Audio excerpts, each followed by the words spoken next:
Start. अभी कुछ दिन पूर्व महंगाई तथा अन्य समस्याओं पर विचार करने के लिए दिल्ली में प्रधानमंत्री मोरारजी भाई द्वारा आयोजित मुख्यमंत्री सम्मेलन इस निर्णय के साथ संपन्न हुआ कि जमाखोरों एवं मुनाफाखोरों के विरुद्ध राज्य सरकारें वर्तमान कानूनों से ही कठोर कदम उठावें।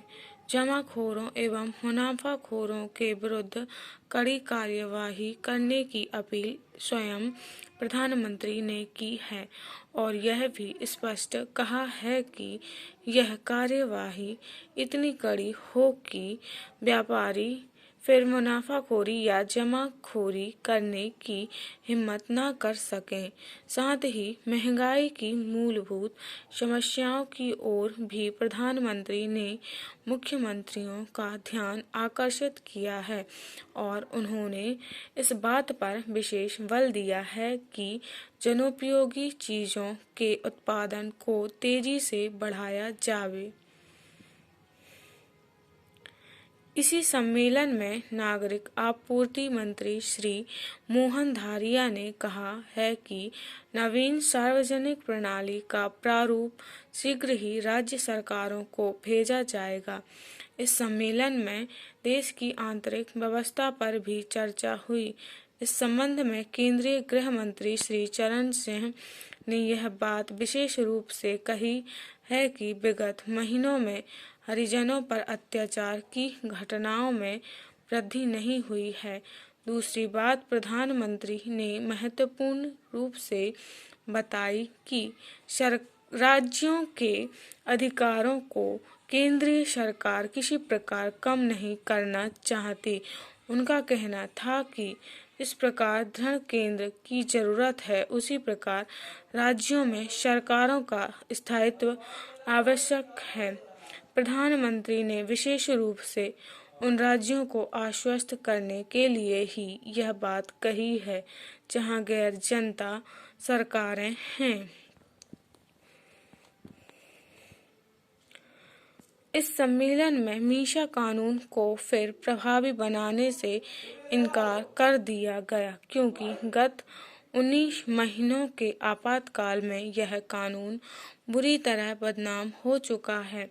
जनता पार्टी के वायदे के अनुसार एक नागरिक अधिकार आयोग भी गठित करने का प्रस्ताव इस सम्मेलन में केंद्र की तरफ से आया है। यह आयोग स्वागत योग्य है क्योंकि अभी भी हमारी सामाजिक व्यवस्था में वर्ग एवं वर्ग भेद मौजूद हैं और वह देश की प्रगति में बाधक हैं।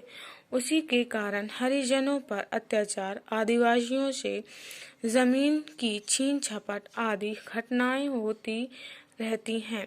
इस आयोग से आप अस्पृश्यता विरोधी ऐसे उपाय आवश्यक प्राप्त हो सकेंगे जिनके द्वारा देश व समाज का कलंक मिट सकेगा। आपूर्ति मंत्री श्री मोहन धारिया की वितरण प्रणाली की भी जनता को उत्सुकता से प्रतीक्षा रहेगी क्योंकि अभी तक जो भी सार्वजनिक वितरण प्रणाली शुरू की है वह स्थिति के अनुकूल या पर्याप्त सिद्ध नहीं हो सकी है। मुख्यमंत्री सम्मेलन में एक महत्वपूर्ण बात आर्थिक अनुशासन की भी आई। जब देश में ऐसी स्थिति हो कि आधे राज्यों में एक दल की सरकार हो और आधे में दूसरे दलों की, तो वहां आर्थिक अनुशासन और भी जरूरी हो जाता है।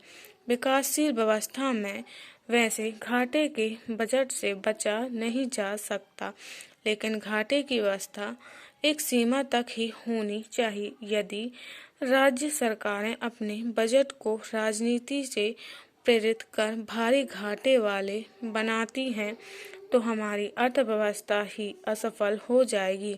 अतएव आर्थिक अनुशासन जरूरी है। स्टॉप।